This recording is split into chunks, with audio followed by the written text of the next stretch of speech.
మీరు ప్రారంభించలేదు, చంద్రబాబు నాయుడు చేసిన, మీకు తెలియదేమో, కనుక్కోండి. చంద్రబాబు నాయుడు చేసిన, మీరైతే చేయలేదు పక్క. అధ్యక్ష, చంద్రబాబు నాయుడు గారు ముఖ్యమంత్రిగా ఉన్నప్పుడు ఆనాడు జీనోమ్ వ్యాలీని ప్రారంభించారు.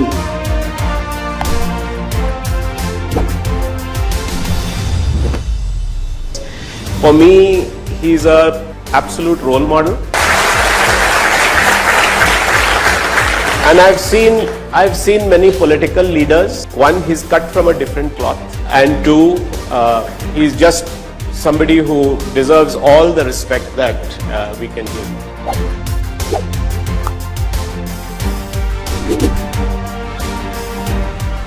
Overnight, an intensive care unit was created. Okay, that is the beginning of, you call it a popularity formula for Chandrababu Naidu గారు. ఏం చేసేవాళ్ళంటే గొప్పతనం, అంత ప్రివిలేజ్ ఇచ్చారు నాకు. నేను ఆర్డినరీ సూపరింటెండెంటే కదండి, కానీ డైరెక్టర్స్, సెక్రటరీస్ అందరూ అక్కడికి మమ్మనేవాడు. ఆయన ఏదో ఆపరేషన్ చేసుకుంటాడు, పని చేసుకుంటూ ఉంటాడు.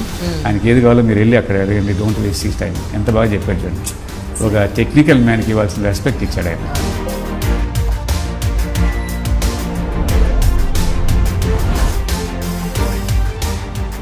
అప్పుడు ఇక్కడ చంద్రబాబు నాయుడు గారు ఉన్నారు ఆ టైంలో. He only suggest. I thought it's the best place. So he has done the best that he can.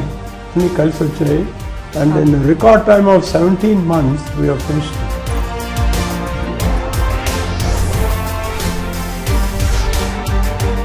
ఇప్పుడు చంద్రబాబు గారికి ఈ want to start a good airport international. ఎందుకంటే ఆయన ఈ ఫారెన్ ఇన్వెస్ట్మెంట్ గురించి ఆల్ గ్లోబల్ ఎవ్రీబడి ఆస్ మీ మంచి ఎయిర్పోర్ట్ లేదు, Begumpet airport sponsor ఆయన ఈ call a global stand, service stand చేయాలి.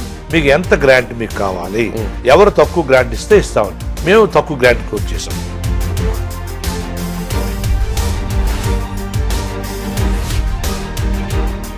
ఆయన ఆలోచన విధానం వల్ల హైదరాబాద్ లో హైటెక్ సిటీ నుంచి సెక్రటేరియట్ కు, సెక్రటేరియట్ నుంచి ఎయిర్పోర్ట్ కు 4 మంచి రోడ్లు వేస్తే, ఆ రోడ్ల పైన ఫ్లైఓవర్లు పెడితే వాటిని చూసి ఇతర రాష్ట్రాల నుంచో ఇతర దేశాల నుంచో వచ్చిన వాళ్ళు ఆహా హైదరాబాద్ ఎంత సుందరంగా ఉందంటే.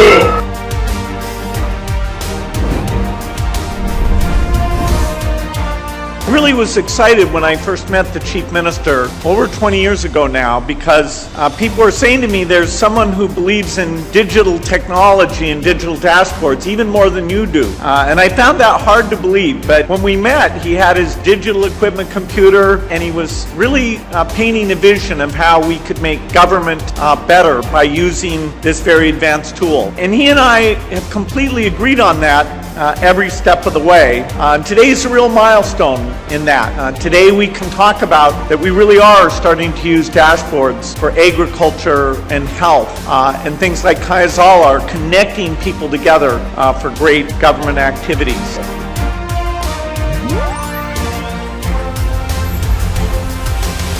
Mr. Chandrababu Naidu, we have seen CM in Hyderabad, he gave us land there. In no time he gave us the land, and in no time we built it also, sir. So we know his super efficiency.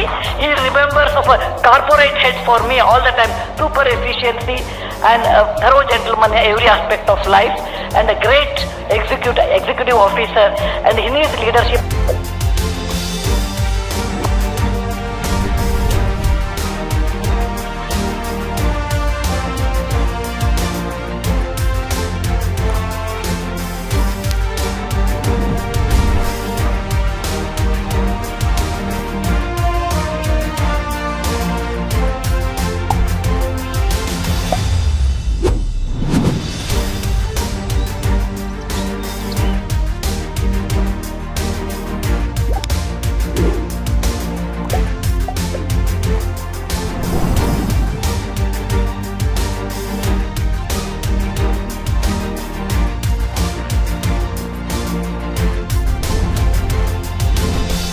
Chandrababu Naidu గారు ముఖ్యమంత్రిగా ఉన్నప్పుడు AMRP అనే project ను పూర్తి చేశారు. ఎలిమినేటి మాధవరెడ్డి గారి పేరు మీద ప్రాజెక్ట్ పెట్టి దాన్ని పూర్తి చేసినప్పుడు మళ్ళీ తాగునీరు హైదరాబాద్ కి ఇవ్వాలి సువిశాల నుండి అనే ప్రతిపాదన మళ్ళీ మీదకి వచ్చింది. అంటే ఒకవైపు రైతులకు తాగునీరు ఇస్తూనే మరొక వైపు హైదరాబాద్ కు తాగునీరు ఇవ్వాలి అనే ఆలోచనతో ఆనాడు రైతులను ఒప్పించి మరి 2001-3 ప్రాంతంలో చంద్రబాబు నాయుడు గారి ప్రభుత్వం మొదటి దశగా 90 మిలియన్ గ్యాలన్ల మంచినీళ్లను హైదరాబాద్ 90 MGD తరలించే విధంగా ఆనాడు పథకాన్ని మొదటి దశ పూర్తి చేయడం జరిగింది.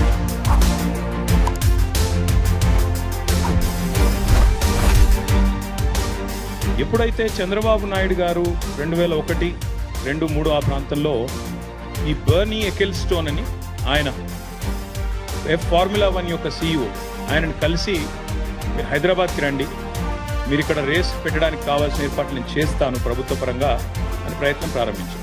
ఒక formula 1 race track, permanent track ఇండియాలో బిల్డ్ చేయాలి, దానికి హైదరాబాదే కేంద్రం కావాలి అనే కోరికతో ఆనాడు చంద్రబాబు నాయుడు గారి ప్రభుత్వం ఒక బలమైన ప్రయత్నం చేసింది.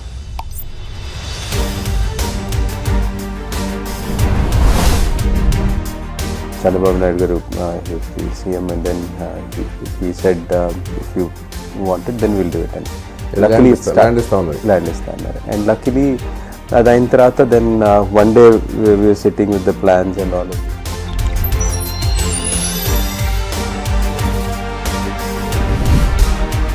విజ్డమ్ ఆఫ్ ఎకానమీ, డబ్బు బడ్జెట్ ఎంత చేయాలనేది, సంపద ఎంత పెంచాలని తెలివితేటలు కావాలి. కాంగ్రెస్ హయాంలో చంద్రబాబు నాయుడు గారు ముఖ్యమంత్రి కాకముందు బడ్జెట్ ఎప్పుడు కూడా గొర్రెతో ఎంతరంటే బెత్తడన్నట్టే ఉంటుండే. కోట్లకు తీసుకెళ్లిన ఘనత చంద్రబాబు నాయుడు గారికి దక్కుతుంది. సంపద ఎంత సృష్టించానో చంద్రబాబు నాయుడు గారికి తెలుసు.